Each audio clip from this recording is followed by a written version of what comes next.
Assalamualaikum warahmatullahi wabarakatuh. Hello, good morning my students. How are you today? I'm sure that you are good and I'm very well too. Alright, welcome back with me to my English class with me Ma'am Ninda, and today we are going to learn about new chapter in English, that is chapter 2, Introduction. That's me.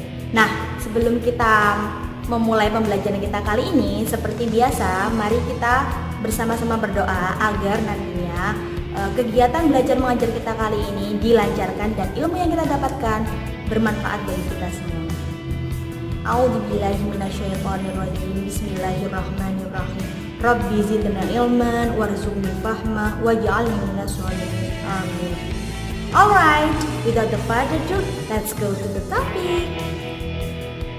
Alright my students, seperti biasa, before we go further to the lesson, nah sebelum kita lanjutkan lebih jauh, penting buat kita untuk mengetahui informasi tentang kompetensi inti, kompetensi dasar, indikator, serta tujuan pembelajaran yang akan kita capai pada kesempatan belajar kita kali ini.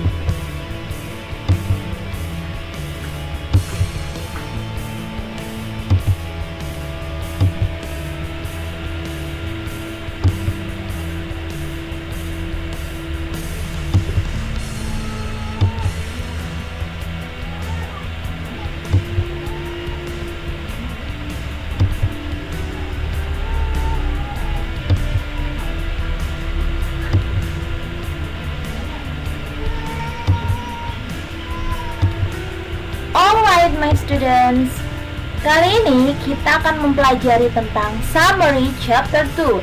This is me. Nah, kali ini kita akan membahas semua materi yang sudah atau yang pernah kita pelajari di pertemuan-pertemuan sebelumnya, yaitu tentang chapter 2. Nah, kita akan bahas the whole of chapter 2, seluruh materi yang ada di chapter 2. Kita akan review kembali, kita akan mempelajari kembali. Nah, di akhir sesi nanti kita akan bersama-sama mencoba trial untuk mengerjakan penilaian harian yang kedua. Next. Nah, seperti biasa, ini adalah mind mapping atau peta konsep yang akan kita pelajari kali ini, yaitu di chapter 2 terbagi menjadi beberapa subbab. Yang pertama adalah pronouns, yang kedua adalah introduction self, yang ketiga adalah family, dan yang terakhir adalah introduction others. Di mana semua materi ini sudah pernah kalian pelajari sebelumnya. Nah, di sini Ma'am Ninda hanya akan memberikan penguatan atau booster supaya kalian bisa lebih paham lagi dan memudahkan kalian untuk mengerjakan soal penilaian harian yang kedua nantinya. Next. Alright, the first kita akan membahas tentang subject and to be, di mana subjek dalam bahasa Inggris terbagi menjadi 7 kategori. Yang pertama adalah I, you, they, we, he, she, it. Nah, seperti yang sudah kalian pelajari bahwa subjek dalam bahasa Inggris terbagi menjadi 7, yaitu ada I, you, they, we, he, she, it. Nah, di mana subjek ini terbagi menjadi 2 kategori.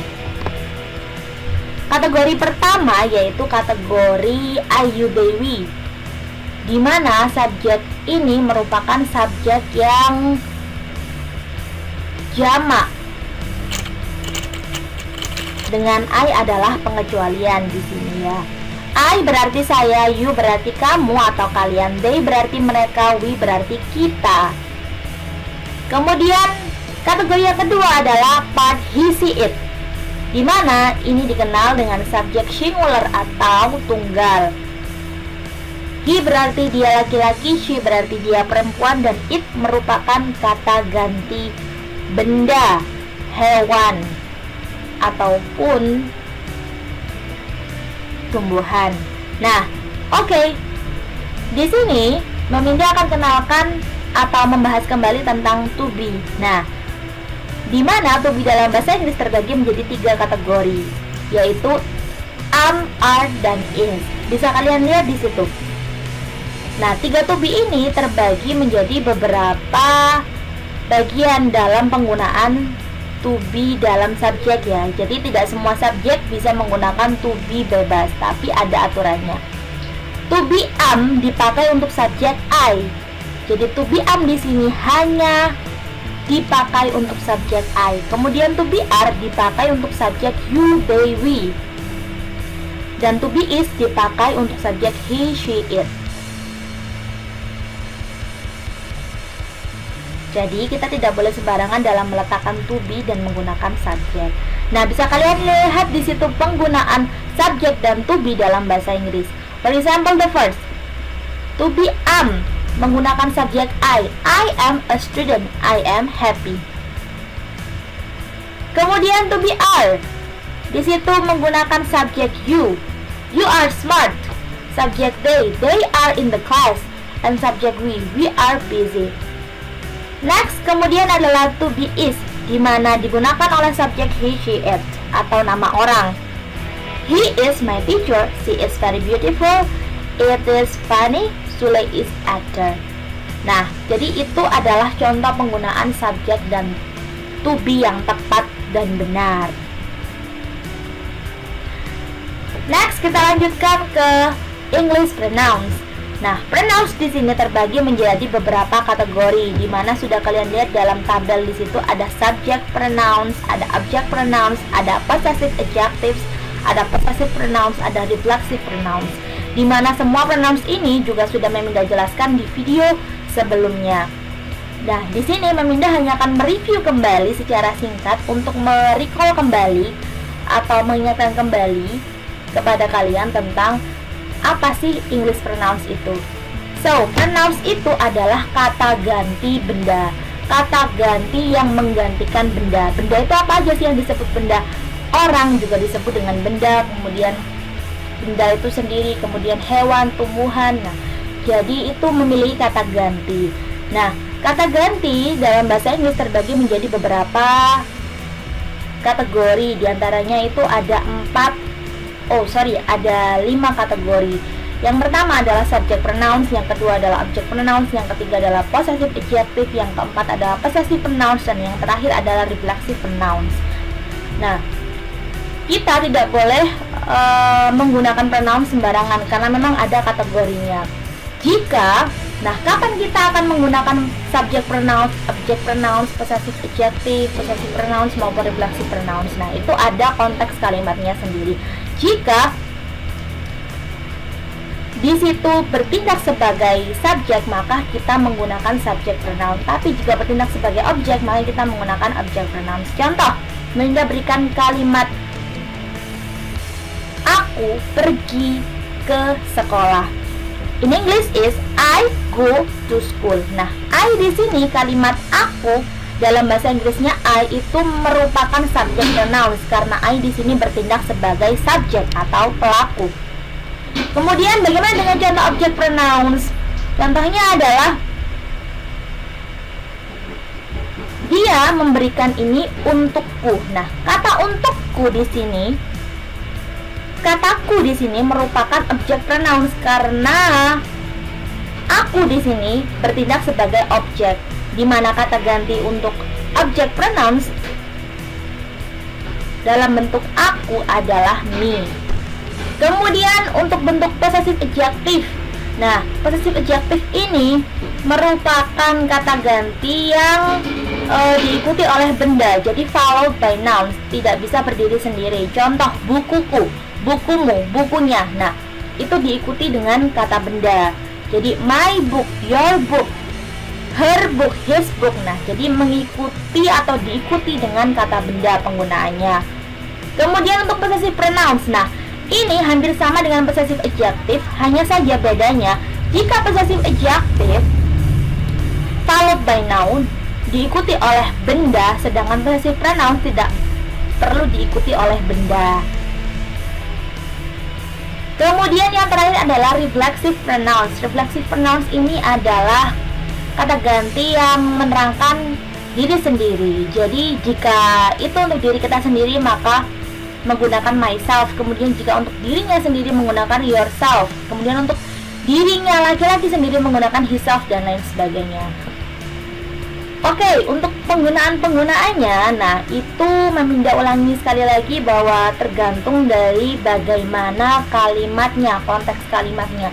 Apakah kata ganti tersebut apakah bertindak sebagai subjek, bertindak sebagai objek, posesif adjektif, possessive pronouns maupun reflexive pronouns, itu tergantung bagaimana konteks kalimatnya. Dilihat kedudukannya dalam sebuah kalimat.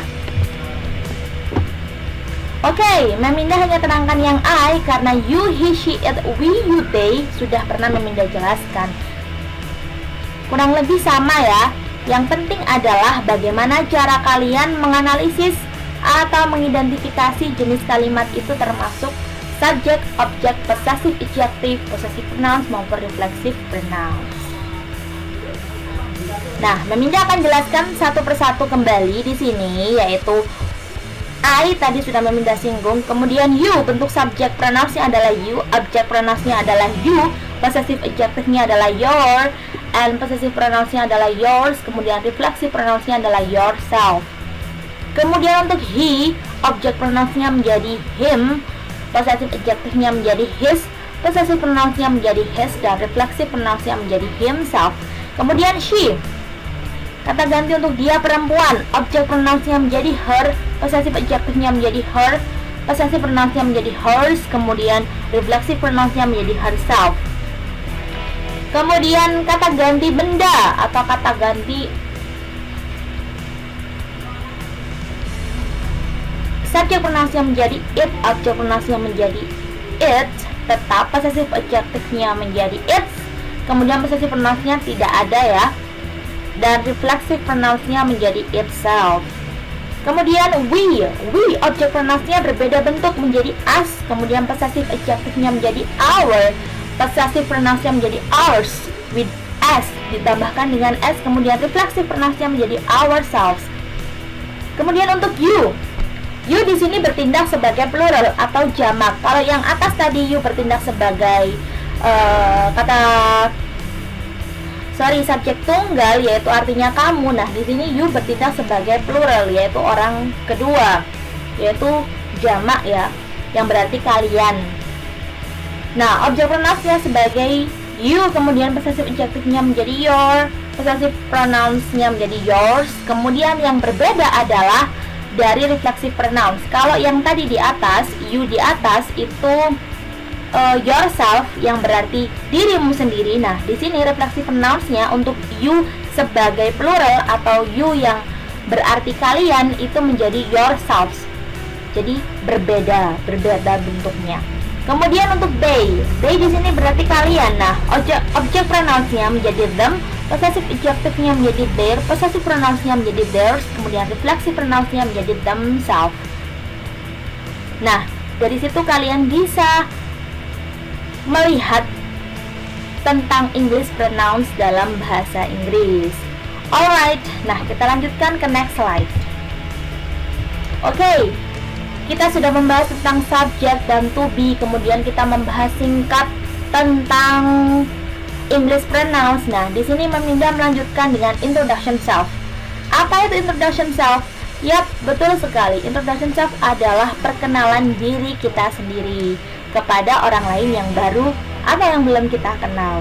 Nah, di situ ada contohnya bagaimana sih caranya memperkenalkan diri kita sendiri kepada orang lain yang baru. Nah, ada dialog di situ. Kalian simak baik-baik. Hello, my name is Mrs. Anita. Nice to meet you. I'm Mr. Andi. Nice to meet you too. Where are you come from? I am from Jakarta. Where do you live? I live at Jalan Mawar number 11. How about you? I live at Jalan Kamboja number 55. Nah, dari contoh dialog singkat ini kalian bisa simpulkan bahwa cara memperkenalkan diri kita sendiri kepada orang lain adalah by the first is saying name, yaitu menyebutkan nama kalian. Kemudian menyebutkan dari mana kalian berasal, di mana tempat kalian tinggal, atau bisa kalian sebutkan pekerjaan kalian atau menanyakan balik tentang pekerjaannya. Nah, di situ. Tapi komponen yang paling utama dalam memperkenalkan diri sendiri adalah menyebutkan nama. Oke, next we go to the next slide. Nah, kalau tadi adalah introduction self, nah ini adalah introduction others. What is that? Yap, that's right. Jadi introduction others adalah memperkenalkan orang lain kepada teman kita, kerabat kita, keluarga kita, atau kepada orang yang sudah kita kenal. Nah, kita simak yuk tentang dialognya. Hi John, let me introduce you to my sister. This is Alice. Hi Alice, I'm John. Nice to meet you. Hi John, my name is Alice. Nice to meet you too. Nah, dari contoh dialog di sini kalian bisa mengamati ya. Jadi di sini dia memperkenalkan sister atau saudara perempuannya kepada temannya John. Nah, di sini John merespon dengan menyebutkan namanya dan menyebutkan betapa senangnya dia bertemu dengan Alice. Kemudian Alice merespons dengan menyebutkan namanya juga.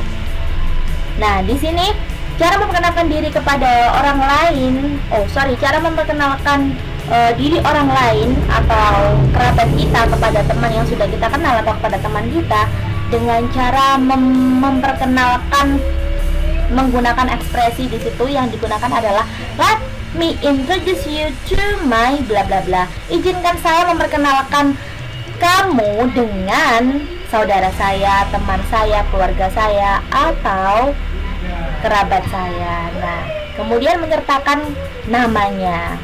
This is Alice. Alright. Nah, the last part of chapter 2 is about family. Nah, di sini kita akan review sedikit tentang family, yaitu keluarga. Nah, di sini Memda sudah menyertakan family tree, di mana susunannya adalah yang pertama sendiri adalah grandfather, kemudian grandmother, kemudian turun ke bawah menjadi father and mother, kemudian setara dengan father and mother ada uncle and aunt, kemudian anak dari ayah dan ibu ada sister, me and brother, kemudian anak dari uncle and aunt ada cousin.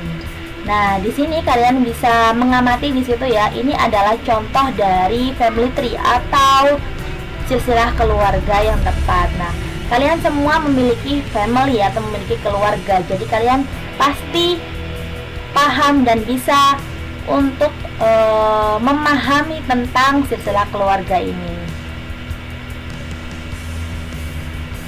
Yang perlu kalian lakukan adalah kalian hanya mengingat atau memorizing about apa sih bahasa Inggrisnya kakek, nenek, kemudian ayah, ibu, paman, bibi, kemudian saudara perempuan, saudara laki-laki, sepupu. Nah, kemudian kalian hanya perlu mengingat, mengetahui, ternyata silsilah pertama dimulai dari kakek, nenek, kemudian ke ayah, ibu, kemudian setara dengan itu ada paman, bibi, dan kemudian adalah kalian dan saudara-saudara kalian. Nah, alright, now we go to the students activity.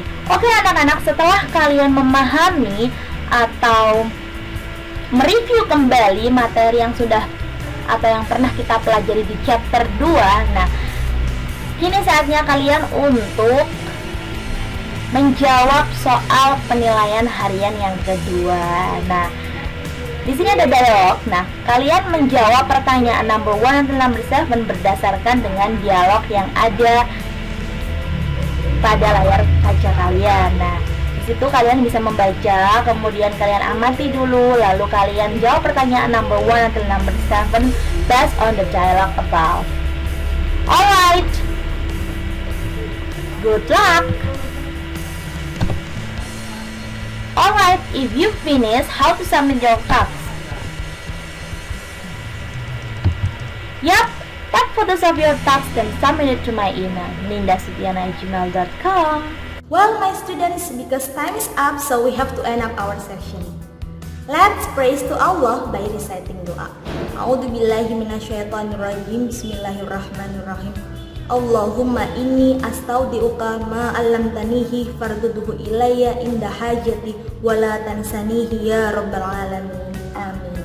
Alright, don't forget to do your tasks dan submit it to my email. And thank you for your nice attention. See you. Wassalamualaikum warahmatullahi wabarakatuh.